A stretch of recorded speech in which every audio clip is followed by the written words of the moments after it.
30에서 50kg를 보통 짊어집니다. 용두랑을 이렇게 힘들게 막 가고 있는데 젊은이 이리 와보라고, 이리 와봐요, 이리 와봐요. 이장님이셨어요. 보시면서 늘 안타까우셨나 봐요. 충청도 말로 정확하게 이렇게 얘기하십니다. 아이고, 그렇게 댕기다가는 허리 절단나요. 이거 마셔요. 냉수 하나를 탁 주시면서 지금부터 내가 정확하게 지게 지는 법을 알려줄 테니까 잘 보시라고. 딱 쉬기만 하셔요.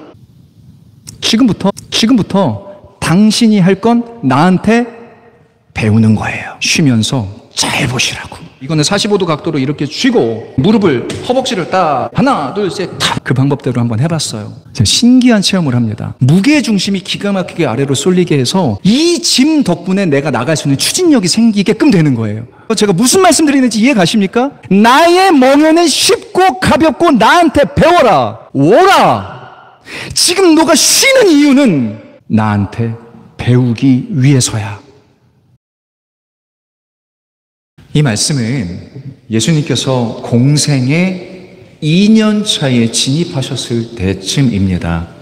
예수님의 명성이, 예수님의 사역과 치유와 복음이 점점 더 사람들에게 각인이 되어지고 예수님이 따르는 사람들이, 신뢰에 응한 사람들이 많아진 반면에 한편으로는 예수님을 배척하고 예수님을 인정하지 않는 사람들이 점점 더 선명해지는, 예수님이 그래서 그들을 바라보시면서 정말로 안타까운 마음으로 외치신, 한 호흡으로 가신 말씀입니다.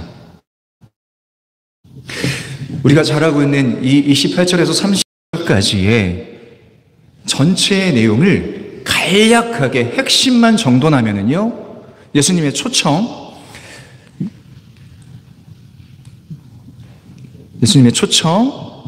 내게로 오라, 쉼을 얻을 것이다. 내게로 오라, 그 쉼을 제공할 것이다.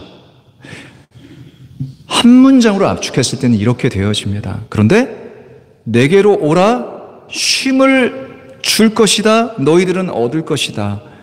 우리가 예수님의 초청의 결과가 우리를 쉬게 해주신대, 우리를 안식할 수 있도록 도와주신대. 관념적으로 바라봐서는 안 될 것이, 중간에 우리가 놓치지 말아야 될 동사 하나가 더 있습니다. 네, 배우라입니다. 내게로 오라, 배우라. 그리하면 쉼을 얻을 것이다 입니다. 우리가 예수님께 받은 이 초청을 응하여 들어갔더니 쉼을 주시겠다라는 이 중간에 배우라, 중요한 이 하나님의, 이 예수님의 조건을 우리가 놓치게 되면 이 쉼과주의 가정이 자칫하면 놓쳐질 수 있다는 겁니다. 자, 본문에서는요, 두 번의 쉼이 소개되어져 있습니다. 28절에서의 쉼은 내가 너희를 쉬게 하리라, 동사입니다. 동사로서 쉬게 하다, 휴식을 주다. 아나파우오라는 동사의 헬라어는 즉각적인 쉼을 요구하시는 거예요. 여기에 우리가 하나 놓치지 말아야 될 게 오라, 즉 오라고 하는 초청에 응한 사람들이에요. 여기 모인 우리가 그 초청에 응했습니다. 그러면 예수님께서 지금 온 사람들에게 강력하게 권면하시고 요구하시는 거예요. 내가 너희를 쉬게 할 거야.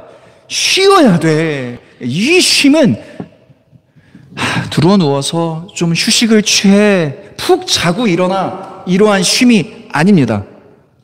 이 쉼은요, 오늘 본문을 잘 보시면 뭐라고요? 놓치지 말아야 될 게 배워라. 쉼과 연결되어 오는 배움이 있습니다. 즉 이 쉼은 배우기 위한 쉼입니다. 자, 그런 다음에 29절로 가니까요. 그리하면이에요. 그리하면 너희 마음이 쉼을 얻으리니, 여기서의 쉼은 명사로서의 아나파우시스라고 하는 명사형의 쉼입니다. 두 쉼이 달라요. 여기에서의 쉼은요, 멍에를 메고 배우라. 이 배움을 얻은 우리가 누리는 쉼입니다. 예수님께서 주시고 싶은 진짜 쉼, 첫 번째 쉼은 의지를 가진 예수님께서 내가 너희를 쉬게 할 거야. 왔지? 아무것도 하지 말고 일단 자리에 앉아서 휴식을 취해. 근데 그 휴식은 한숨 자고 일어나, 이런 휴식이 아니라 배움을 위한 쉼이라고 말씀드렸습니다. 그러면 그 배움을 얻은 우리가 예수님의 입장에서는 가르치신 거죠. 그 가르침을 받은 우리가 누리게 되는 쉼, 진짜 쉼, 지속되는 쉼, 평안의 안식, 진정한 쉼이에요. 자, 그래서 우리는 이 내용을 이쯤에서 초청의 목적이 무엇인지를 알고 들어가야 됩니다. 왜 우리를 부르셨습니까? 말씀드린 대로요, 우리를 부르신 것은 오라, 내가 쉼을 얻게 하겠다. 근데 그 과정이 있습니다. 무엇이라고요? 배워야 돼요. 그 배움이 우리한테 들어왔을 때, 그 가르침이 우리에게 적용되어지고 들렸을 때, 그런 다음에 얻어지는 쉼, 이 과정을 우리가 오늘 보고자 합니다. 배움과 쉼입니다. 주님께서 우리에게 쉬어야 돼. 자, 다 왔지? 그러면 너희가 수고하고 무거운 짐들이 있잖아. 네, 너무 고생스럽고 이 짐이 버겁습니다. 근데 주님, 왜 오라고 하셨어요? 저 빨리 가야 돼요. 해야 될 일이 많아요. 무슨 얘기 하시려고 부르신 거예요? 야, 쉬어. 아무것도 하지 마. 일단 거기서 너희가 했던 방식과 너희가 지금 했었던 모든 수단들을 다 내려놔. 이 쉼입니다. 배움은요, 그래서 그때 우리가 배우게 되는 이 주님으로부터 받는 그 가르침은, 그 배움과 쉼은 분리되어져 있지 않습니다. 가르침 따로, 배움 따로, 쉼 따로가 아니에요. 쉼과 배움은 그 시간 통합되어집니다. 그렇구나. 진짜 쉼의 본질은 그리스도를 배우는 것으로 연결되는구나를 우리가 알게 됩니다. 그리고요, 이게 깊어질수록 어떻게 되어지느냐? 배움 자체가 쉼이 돼요. 배우는 시간 자체가, 그 시간과 공간과 그 호흡이 우리에게 쉼이 됩니다. 굉장히 중요합니다. 우리 함께 고백하세요. 같이 합니다. 배움이 쉼이 되리라. 시작. 아멘. 배움과 쉼이라는 키워드가 있습니다. 그리고 놓치지 말아야 될 키워드가 있습니다. 오늘 본문에서 멍에와 짐이에요. 짐은 알겠어요. 우리가 짊어지고 가는 이 무거운 짐은 개념적으로 알겠어요. 멍에가 뭘까요? 멍에도 지는 거고 짐도 지는 거고, 그래서 우리가 혼동되어질 수도 있어요. 멍에도 짐 같고 짐도 멍에 같고 다릅니다. 멍에와 짐을 정확하게 알고 오늘 우리 이 본문을 봐야 됩니다. 자, 멍에를 보겠습니다. 당시 사람들이 예수님의 이 말씀을 들었고, 적어도 그때의 주님의 이 설교를 들은 사람들은 잘 알아들었을 거예요. 이제 질문 드려볼게요. 농사 지어보신 분? 집이 시골이거나 아니면 그런 환경에 한번 처해봤고, 그래서 경험해보신 분? 의외로 저는 농사를 지어본 사람입니다. 진하게. 그래서 이 본문을 보면 알아요. 자, 멍에는요, 농사 현장에서 지금도 시골 저 깊은 데 가면 트랙터가 대신하긴 하지만 지금도 이렇게 농사를 짓는 시골이 있습니다. 이건 또 우리나라 그 멍에는 아닙니다. 여기에 보시면은요, 소가 두 마리의 소가 어깨에, 이 소의 어깨, 목에 이렇게 들여진 나무가 있잖아요. 그게 멍에예요. 그래서 이 멍에를 소가 짊어지고 그 뒤에 쟁기가 붙습니다. 쟁기. 줄에 저기 뒤에 쭉 해서 쟁기가 뭐냐면은 밭을 갈도록 뒤에서 이 소의 주인이 밭을 이렇게 밭을 이렇게 파내기 위한 소의 힘을 빌어서 가는 거예요.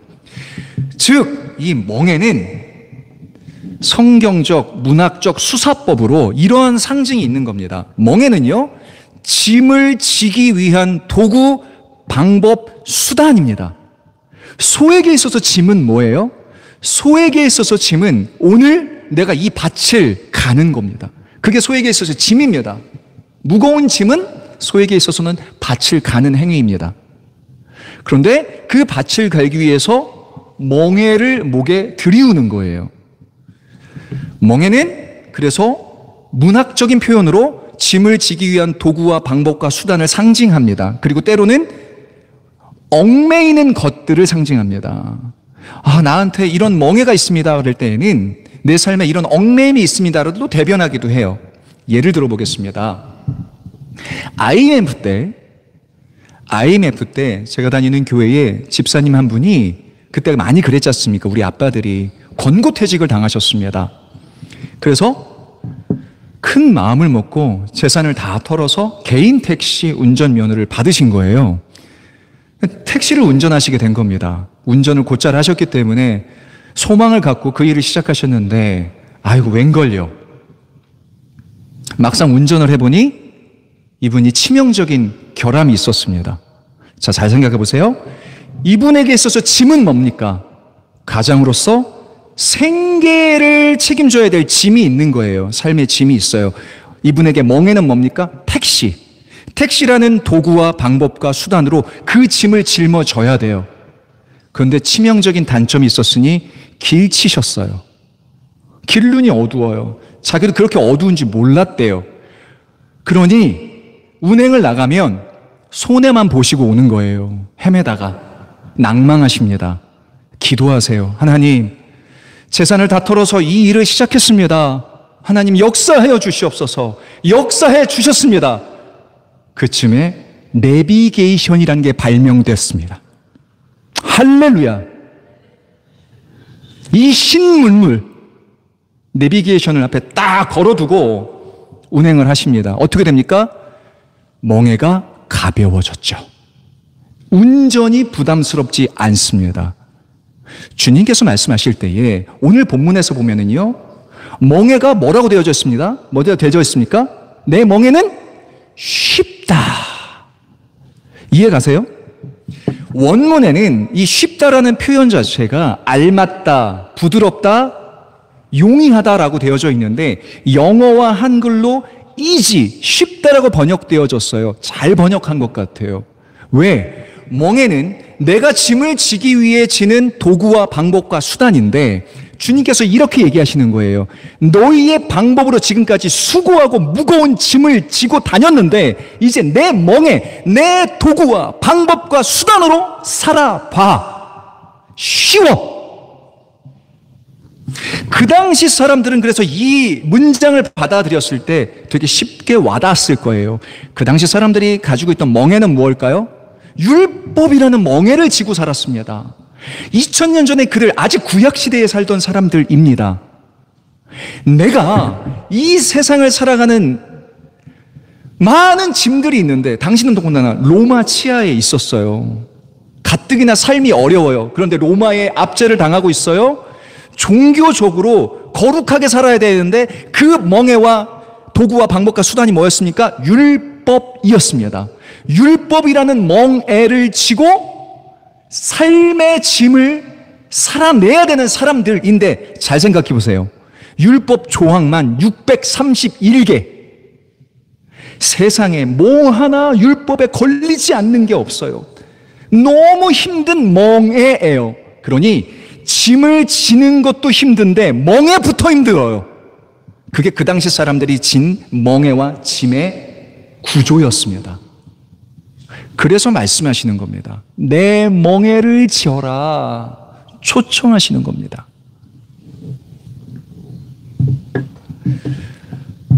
내 멍에는 쉽다. 그 쉬운 멍에를 지고 너희의 짐을 져봐. 가벼워져.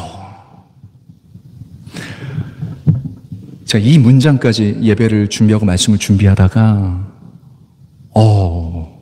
이 문장에서 제가 무너졌어요.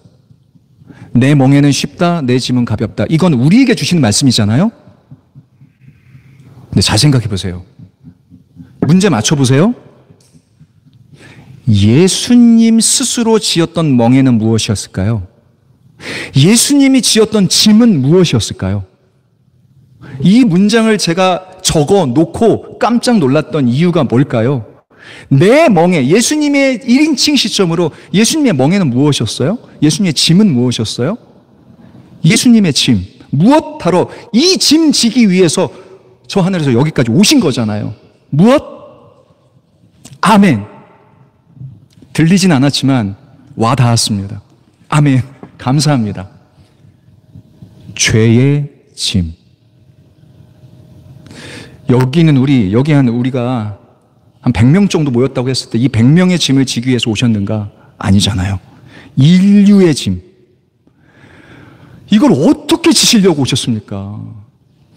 세상에 모든 사람들의 죄의 짐을 전가받으셨습니다. 고스란히 다 받아낸 짐을 지기 위해서 오셨습니다.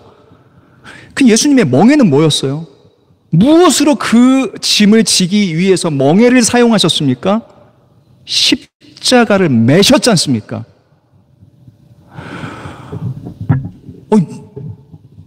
아이고, 주님의 멍에는 십자가였고 주님의 짐은 우리의 말로 형용할 수 없는 무게의 짐을 짊어지신 거예요. 근데 그걸 해내셨지 않습니까? 세상에 당신의 짐과 당신의 멍에를 통해서 그 힘겨운 발걸음으로 여기로 오셔서 결국 우리에게는 쉬운 멍에 가벼운 짐을 제시해 주시는 거예요. 그래서 뒤에 뭐라고 얘기하셔요? 나는 온유하고 겸손하다가 왜 나오시는 거예요? 창조주 하나님께서 굳이 이 땅에 오셔서 이 피조물을 위해서 기꺼이 이 멍에와 짐을 직접 지시고 얘기하십니다. 얘들아, 너희들이 짊어지고 가는 삶의 짐과 이 멍에가 너무 안타깝다. 와, 제발 와라. 내가 기꺼이 너희들을 가르쳐 주려고 왔어. 값없이 아무 조건 없이 가르쳐 줄게. 그러니 제발 와서 들었으면 한다. 이 마음이신 거예요.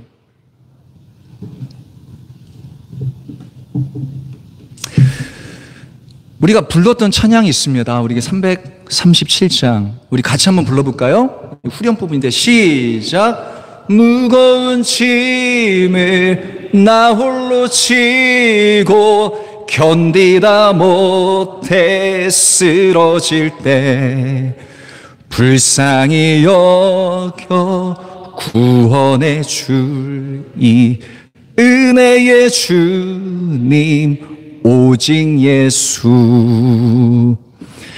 이 찬양을 1절부터 4절까지 부르게 되는데 숙제, 집에 가서 한번 불러보십시오. 한 구절 한 단어 와서 박힙니다. 후렴이 가볍지 않습니다. 이 가사가 실제로도 가볍지 않아요. 2중 3중에 주시는 메시지가 있는데 그거 각자 한번 묵상해 보십시오. 이 찬양을 한번 일주일 동안 부르시면서 무거운 짐을 나 홀로 지고 견디다 못해 쓰러진다. 1차적으로는 이걸 얘기하시는 겁니다. 우리가 절대 져서는 안 되고 지을 수도 없는 무거운 짐이 있어요. 이건 우리가 도저히 감당을 못해요. 그런데 짊어져요. 굳이 짊어지고 힘들어하고 이것 때문에 괴로워해요. 무슨 짐일까요?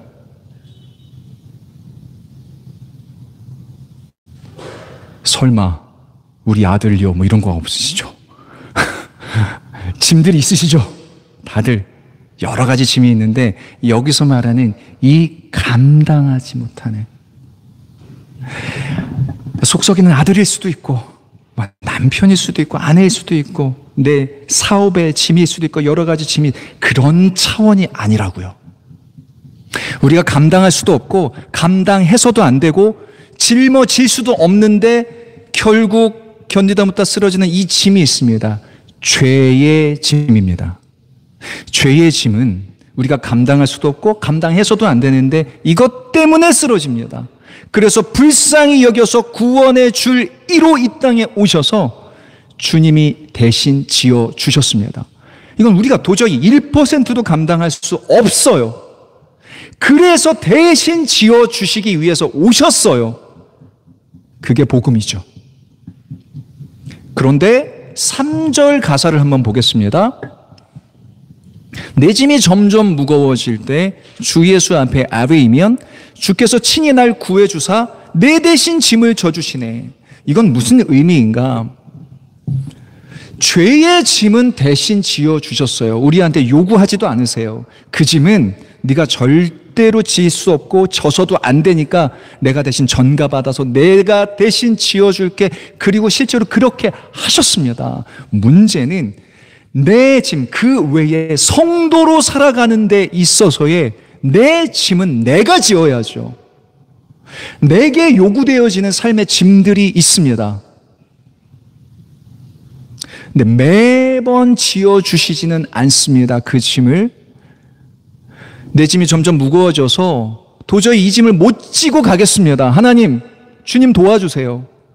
그랬을 때 간혹 우리 삶에 개입하셔서 그 짐을 대신 짊어주실 때가 있습니다. 그 은혜가 있습니다. 그런데 궁극적으로는 내 짐은 내가 져야 합니다.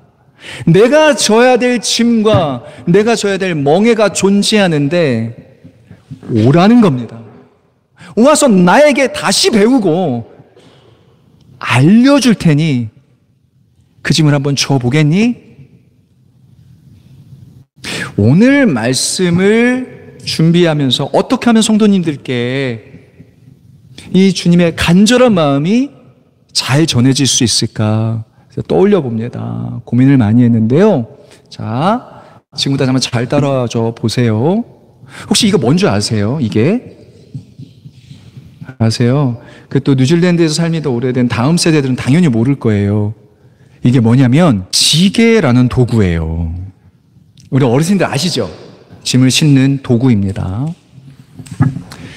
제가 섬겼던 교회가, 한국에서 섬겼던 교회가 서해의 당진 땅에 수양관을 멋지게 하나님의 은혜로 성도님들의 마음을 모으고 수양관을 건축했습니다. 그리고 수양관 주변으로 땅을 한 1000평 정도 농지를 매입을 하셨습니다. 그래서 여기서 농사를 짓게 됩니다. 근데 낭만이 아닙니다, 여러분. 성도님들과 함께 몇 년을 가서 거기서 농사를 짓고 소출을 얻고 하는 과정을 겪었는데 제가 보시다시피 근육질이지 않습니까? 그래서 남자의 손이 귀했기 때문에 남자들이 가가지고 몇 명 안 되는 남자들이 이 지게를 지고 짐을 날립니다. 저 지게 잘 집니다. 농사를 진하게 져봤습니다. 하루는 그날도 이제 초창기인데 이 지게를 지고 뒤에 별의별 짐들을 다 싣고 뭐 농작물이며 뭐 돌덩이, 흙덩이 막 이런 거를 지고 어떤 때는요 2km를 걸어요. 보통 30에서 50km를 보통 짊어집니다. 60km, 80km까지도 지어질 때가 있습니다. 굉장히 힘듭니다. 가고 있는데 용두렁을 이렇게 힘들게 막 가고 있는데 어디서 소리가 들려요. 젊은이 이리 와보라고. 이리 와봐요. 이리 와봐요. 누구지? 무시하고 싶은데 갈 길이 바쁘니까 이장님이셨어요. 그 당시에 안면이 조금 있는 인사를 하고 지내는 정도, 제가 목사인 줄은 모르고 그냥 농사 지으러 서울에서 온 불쌍한 젊은이였던 거예요. 보시면서 늘 안타까우셨나 봐요. 오라고, 이리 오라고. 마음 먹고 한번 갔습니다. 왜 저렇게 부르시지? 갔더니 충청도 말로 정확하게 이렇게 얘기하십니다. 혹시 알아들으실지 모르겠습니다. 아이고, 그렇게 댕기다가는 허리 절단나요. 알아들으셨어요? 허리 절단나요. 안타까우셨던 거예요. 느티나무 가루 이렇게 부르시면서 앉아요. 이거 마셔요. 냉수 하나를 딱 주시면서 자, 앉아요. 그리고 갑자기 제 지게에서 짐을 다 빼시는 거예요. 뭐 하시는 거냐고. 아유, 괜찮다고. 지금부터 내가 정확하게 지게 지는 법을 알려줄 테니까 잘 보시라고. 고맙기는 한데, 그냥 제가 할게요 하면서 짐을 빼시니까 저도 도와드리려고 했더니 이렇게 이야기하셔요. 아무것도 하지 마요. 딱 쉬기만 하셔요. 딱 쉬라는 거예요. 아무것도 하지 말라는 거예요. 지금부터 당신이 할 건 나한테 배우는 거예요. 쉬면서 잘 보시라고. 그러면서 다 이렇게 펼쳐진 짐들, 거기에 별의별 것이 다 있는데, 이거는 왜 여기다 실었시오? 이거 버려요. 이거는 여기다 놔야지. 꼼꼼하게 당신이 알고 있는 체계로 막 실으시는데 제 상사과는 틀려요. 저기다 이걸 여기다 배치하면 저거 짜부라질 텐데? 왜 저렇게 하시지?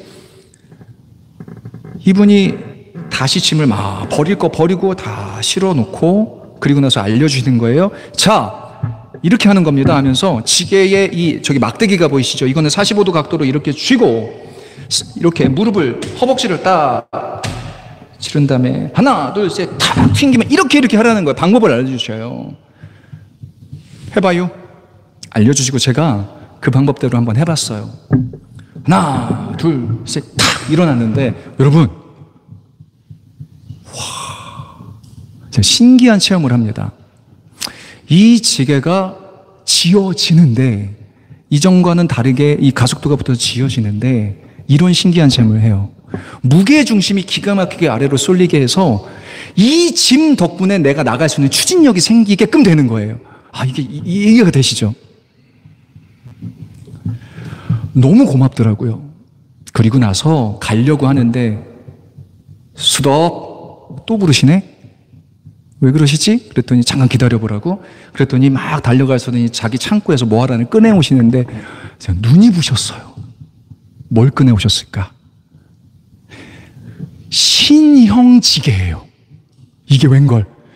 이거는요, 지게 자체가 무거워요. 이 자체가 한 10kg는 되나 봐요. 그분이 꺼내오신 지게는 신형 알미늄 지게였어요. 알미늄 지게. 한 이 정도? 굉장히 가벼워요. 지게 자체가 가벼워요. 이해 가세요? 제가 무슨 말씀 드리는지 이해 가십니까? 나의 멍에는 쉽고 가볍고 나한테 배워라. 오라. 아무것도 하지 말고 배워라. 지금 너가 할 것은, 지금 너가 쉬는 이유는 나한테 배우기 위해서야.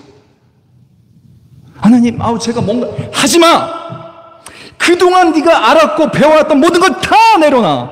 그리고 내가 알려주는 방법대로 짐을 쥐되 버릴 거는 버려. 새롭게 정리된 질서 안에서의 멍에와 짐입니다. 주님은 그래서 우리를 부르시는 겁니다. 지금도 그러면 2000년 전에 율법에 얽매였던 사람들에게만 이 초청을 하시느냐? 아닙니다. 지금 시대를 살아가고 있고 오늘 여기 함께 하고 있는 우리 중에 우리의 가슴 안에, 우리의 어깨에, 우리의 등에 짐 없으신 분 있으세요? 이 돌덩이를 안고 살아가는 우리의 인생 아닙니까? 지금도 우리에게 안타깝게 부르십니다. 제발 와, 제발 와. 제가 그 이장님을 무시하고 갔더라면 저 진짜 허리 나갔을 거예요. 주님의 안타까우신 초청은 바로 이 지점 안에 있습니다. 다시 한번 보겠습니다. 우리 수고하고 무거운 짐진 자들아 다 내게로 오라. 내가 너희를 쉬게 하리라. 여기서의 쉼이 뭐라고요? 주님의 안타까운 강권입니다. 너희 아무것도 하지만 내게로 왔다면 그동안에 너희가 추구했던 방법, 그 수단, 너희들의 노하우? 아니야. 내가 알려줄게. 내 방법으로 하자. 그러니 지금은 다른 것 하지 말고 쉬고 배울 때야. 나는 마음이 온유하고 겸손하니 나의 멍에를 메고 내게 배우라. 창조주신 하나님의 본체인 예수님께서 오셨습니다. 직접 오셔서 이 비천하고 비루한 우리들의 삶에 들어오셔서 가르치시겠다라고 오셨습니다. 주님의 멍에를 치라. 우리 인생 사용 설명서 이거면 됐다라고 얘기하시는 거예요. 성경의 저자가 직접 이 땅에 오셔서 아무 요구 없이 아무 대가를 지불하지 않아도 되니까 와서 배우라고 초청하십니다. 우리가 결단할 건 그동안 내가 여겨왔던 방법, 수단 다 내려놓겠습니다. 그 쉼을 요구하시는 겁니다. 나의 멍에를 메고 내가 배우라. 그리하면 너의 마음이 쉼을 얻을 것이다. 경험해 보셨습니까? 말씀드렸듯이 우리가 이 자리에 왜 왔습니까? 쉼이 배움이고 배움이 쉼이 됩니다. 우리가 그리스도를 주로 모신 다음에 이 귀한 가르침의 배움은 그 자체로 쉼입니다. 사람들 이해하지 못해요. 피곤하게 왜 자꾸 가느냐? 왜 교회를 가고 왜 예배를 하느냐? 좀 쉬어라. 아니야. 나는 예배가 쉼이고 말씀을 배우는 게 쉼이야. 할렐루야. 그래서 여기 와 있는 거 아닙니까? 이걸 몰라요, 세상 사람들은. 이는 내 멍에는 쉽고 내 짐은 가벼움이라.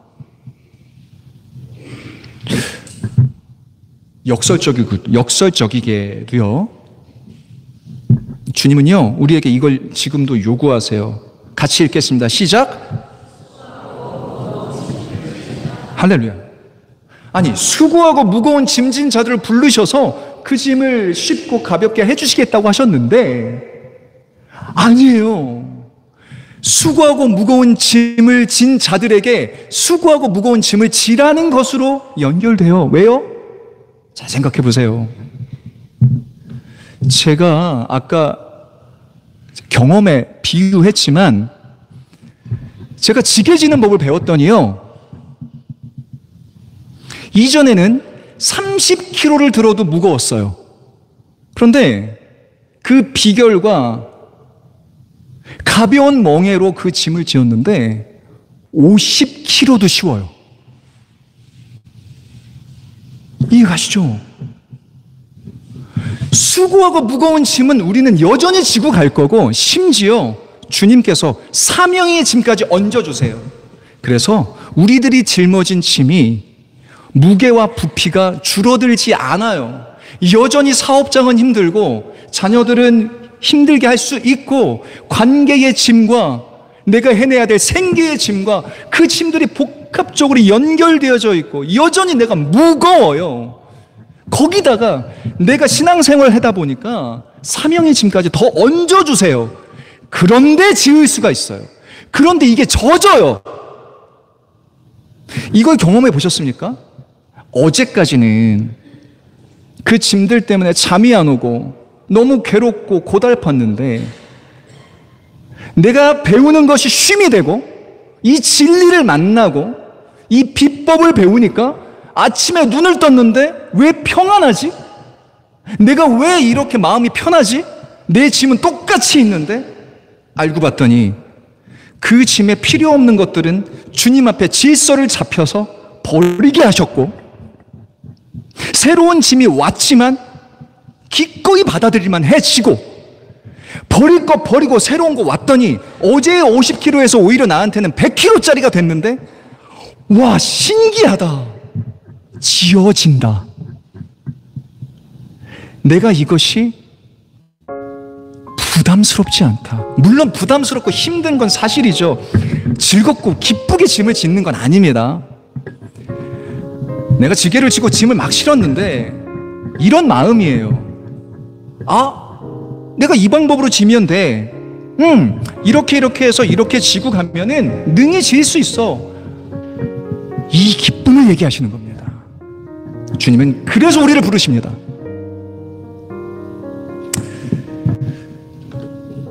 성경에서 한 구절만 더 보겠습니다. 이걸 어떻게 알았는지 사도 바울이 정확하게 주님의 이 메시지에 반응한 고백입니다. 빌립보서 3장 7절에서 8절까지입니다. 우리말 성경으로 고백하겠습니다. 나는 내게 이루었던 것은 무엇이든지 그리스도 때문에 해로운 것으로 여기게 되었습니다. 그 짐의 질서를 잡은 겁니다. 해로운 것과 이로운 것, 무거워도 지어져야 될 짐들, 정리가 되어진 겁니다. 내 주 예수 그리스도를 아는 지식이 가장 고귀하기 때문입니다. 아멘. 말씀 맺을게요. 우리 내일부터 복음 집회를 열게 되었습니다. 오라, 오라. 주님께서 초청하십니다. 다 오십시오. 오셔서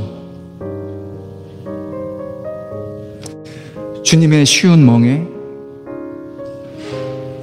그 가벼운 짐을 어떻게 지을지 우리 복음의 이 진면목을 함께 배우기를 소원합니다. 함께 배우시죠. 저도 같은 마음으로 다 내려놓을까 합니다. 다 내려놓고 주님께서 그 요구하시죠. 와, 쉬어. 아무것도 하지 말고 지금은 배울 때야. 들을 때야. 저도 그 마음으로 함께 하겠습니다. 그때 비로소 우리의 소망은 주님께서 주시고자 하는 그 진짜 쉼, 그 평안으로 인도해 주실 줄 믿습니다. 우리 그 자리까지 함께 가십시다. 이 말씀이 우리에게 귀한 소망의 선포가 되어지기를 소원합니다. 기도하겠습니다.